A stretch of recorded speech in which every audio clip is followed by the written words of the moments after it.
دل پر از درد نمیتونه آید آرام آرام یاد. رفتی تو مونده تنهایی، هر نفس به تو مثل عذاب. چرا رفتی به یک سخن دلم شکست، من به پناه.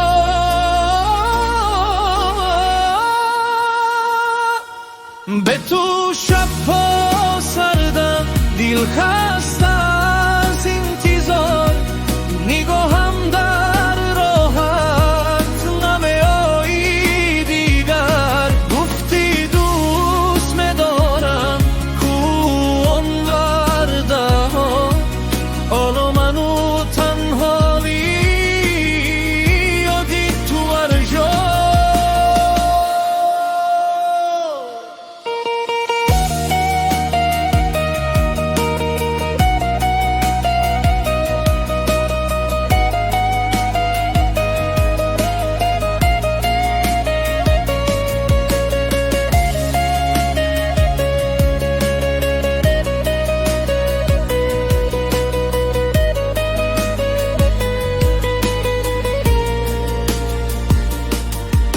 صورتت در چشمانم ما، آوازی تو حالا هم در گوشم صدا.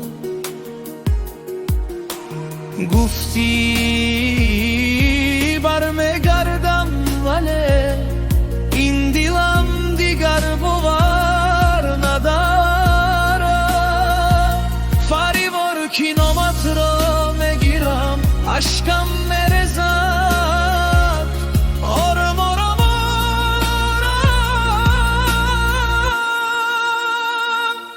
به تو شبها سردم دل خسته از انتظار، نگاهم در راحت نمیایی دیگر. گفتی دوست میدارم کو آن وعده ها، حالا منو تنهایی یادی تو هر جا.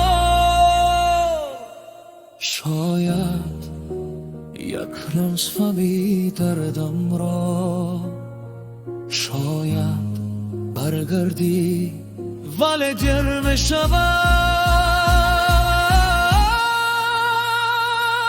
به تو شبها سردم دلم به نور مانده است، این عشق به تو مثل خواب گم شده است.